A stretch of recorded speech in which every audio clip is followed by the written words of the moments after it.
Are you finding what you were looking for? Out here with me? I hope so.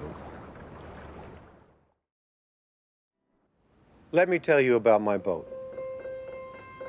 Tonight, like I've done every couple months for the last 5 years, I watched the Life Aquatic with Steve Zissou. I honestly couldn't tell you why I'm so drawn to this movie if I tried. And I could spend a good few hours going beat by beat and explaining why, objectively, Moonrise Kingdom or The Royal Tenenbaums or Rushmore is a better film. Yet for some reason, with all of its pacing issues and dropped character arcs and weird editing choices, this is the film that I go back to and watch more than any other. It's not even close to second place. And inevitably, whenever there's any major change in my life or I'm dealing with some sort of anything emotional, whether it's positive or negative, I just get the urge to watch this film again. The first time I watched it, I think more than anything, I was just confused. It wasn't that I didn't understand the plot, it's not that it was too abstract, it was just very unconventional, and I wasn't really sure what the point of it was. And so, a couple weeks later, I watched it again. And a couple weeks later, I watched it again. And by the end of the year, I'd watched the movie, I think, 5 times. And since then, I've really come to know Wes Anderson's work and started to really like it. But with all of his other movies, with Rushmore, with Fantastic Mr. Fox, I feel like I know what the message is. I feel like I know what I'm supposed to get out of this movie. But with The Life Aquatic, this odd thing happens where I feel like every time I watch it, I get something different out of it. I get emotional during different scenes, I start relating to different characters, I start picking up on other themes that weren't there before. I think the first thing that I picked up on was this question about what family is. Around this time, I was dealing with some really difficult internal conflict about what family meant, and so when I was watching this movie, that's what I was seeing. I was seeing Steve grappling with this toxic relationship with his wife, this realization that he may have a son even though he was terrified of being a father, and finding solace in this group of people that he'd put together on this crew that he wasn't related to, but he seemed to share a much closer bond with than anybody he was related to by blood. And for me, at the time, that provided some sort of reassurance that the most important connections that you make in your life aren't defined by blood, and that this idea of family is really about looking at these people who have come into your life and had this gigantic impact and challenged you and have been there and supported you, and what you're willing to do for them. Don't you know, me and Esteban always thought of you as our baby brother. I've always thought of you two as my dads. And at the time, that was, I think, what I needed to hear, and maybe I was projecting it onto the film, but that was what I initially got out of it.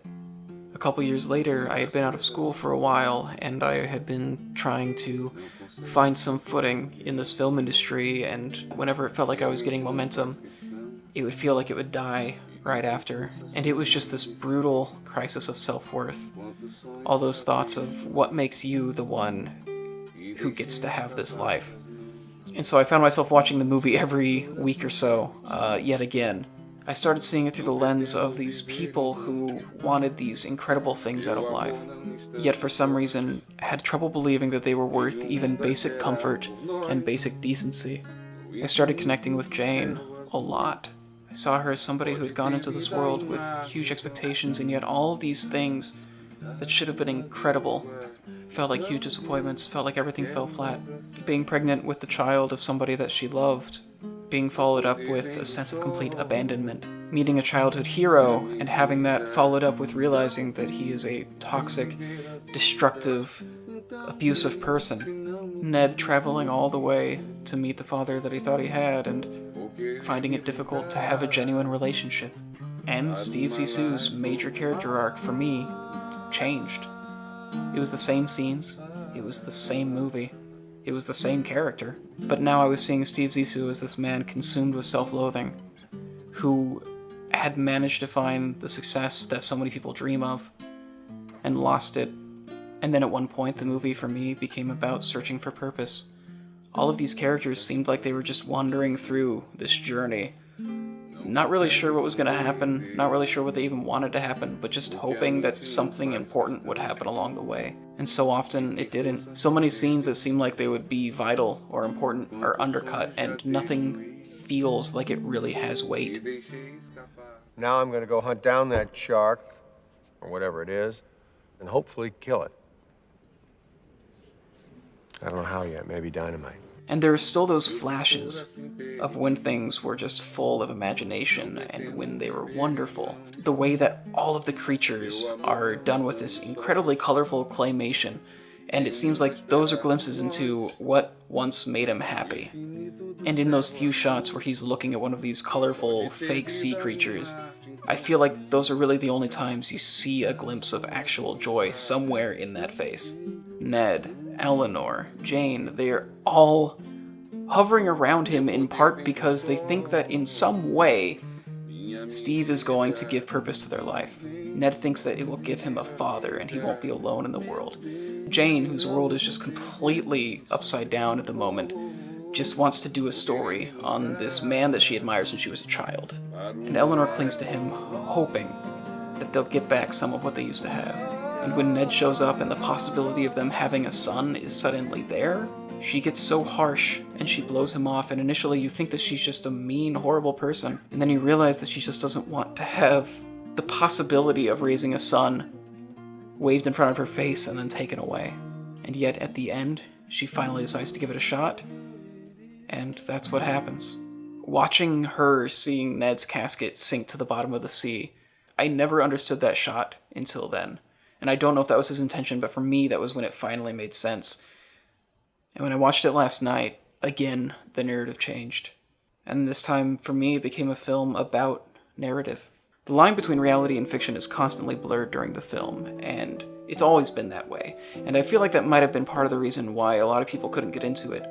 And I think it's definitely why I was initially so confused. Over the years, it really started feeling to me like this movie was actually made by Steve Zissou, and he was an unreliable narrator. I don't know how else to explain not just the Crayola fish, but also these scenes that seem bizarrely unrealistic and suddenly very hyper-action-oriented in a movie that otherwise is very simple, stripped down, two people talking in a room. When pirates hijack his ship and his entire crew is blindfolded, suddenly this insanely bizarre, over-the-top action sequence set to search and destroy starts playing, and he single-handedly steals a pistol and drives off the pirates, firing off way more shots than should be in that pistol, by the way. I don't know how large that magazine could possibly be. And that started changing everything for me, and I suddenly started seeing everything in terms of how we want to be seen versus how we're afraid of being seen. People say when someone says something like that about you, it's because they're jealous. But it still hurts. Steve Zissou has made his fame off of these documentary films, and as the film goes on, you start seeing how much of it is really faked. In reality, he doesn't know all that much about these sea creatures. Sometimes very basic things he just doesn't know. I've never seen so many electric jellyfish in all my life! Those are the Viet Cong man of wars. Oh shit, she's right. I guess we'll have to loop that line. And when he starts building this relationship with Ned, who he believes might be his son, he seems at times to be more concerned with the way that people will read the relationship on camera than how genuine the relationship is in real life. Would it be possible for me to address you as Dad in this scene? No, why? It's almost as though he sees Ned as a chance to endear himself to an audience. It's not a bad impulse, though. Some kind of nickname. Not that one, it's too specific, but try to think of something else. And this idea of being more worried about your appearances than about the genuine nature of your relationships is echoed throughout the entire film. Eleanor and Steve's entire marriage is basically a sham. They're constantly cheating on each other, they don't get along, but they've got to be together for the Zissou brand. You get the sense that being Steve Zissou really has very little to do with his own personal life, and more to do with how his audience sees it. And that's just a miserable way to live. It amazes me that this movie came out before the real social media boom, with all of these incredible advancements in the medium that the internet has given us, and that digital video has given us. It's also given us this incredibly difficult struggle with staying authentic and staying genuine. Because the idea of being genuine, the idea of being authentic, that's a very strong narrative to sell. And that is one that Steve has been using for his entire career. You don't know me. You never wanted to know me. I'm just a character in your film. It's a documentary. It's all really happening. Well, damn you for that. Even if these things are staged, making the audience feel like he's really doing these incredible, heroic things, that's what sells, and that's what defines him as Steve Zissou. And if the audience stops believing him, he loses his identity. I thought aspects of it seemed slightly fake. Did it seem fake when my best friend was bitten in half right in front of me? Then eaten alive, screaming? Steve is constantly trying to control the way that people see him. I think in a lot of ways I'm terrified of being like Steve, because if there's anything I've seen from all the people who have done this, whether they're celebrities or friends, even if you get away with it for a while, even if everybody loves you, you still have to deal with the fact that you're not being honest with yourself. And you have to deal with the fact that there is something in there that is making you miserable, and you're refusing to deal with it. This idea of authenticity as a product, it destroys authenticity. And it's not just in the arts, it's not just in film, this is something that everybody deals with on a daily basis. I know people who have these horrendous home lives.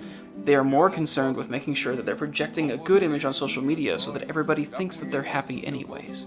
If everybody can see that they're authentically happy, that's worth more than them actually being happy.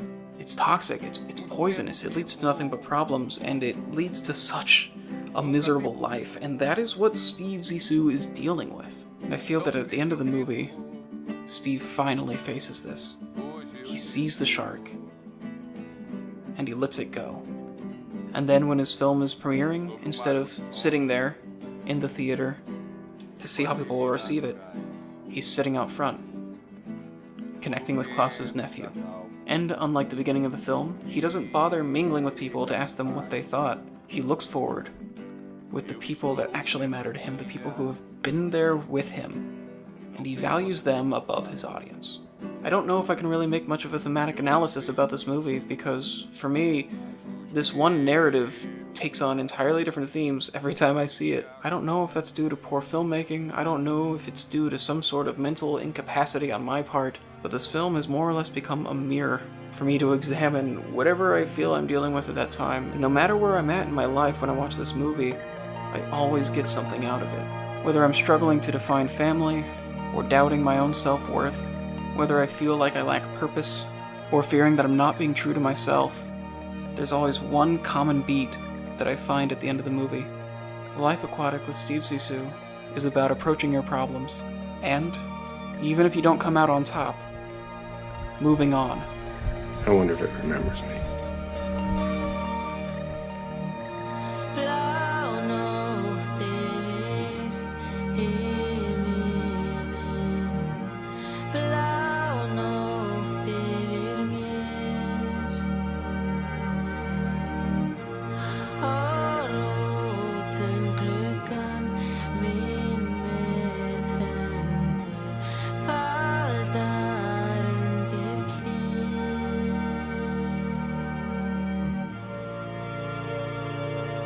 Hugsun deg inn i dag.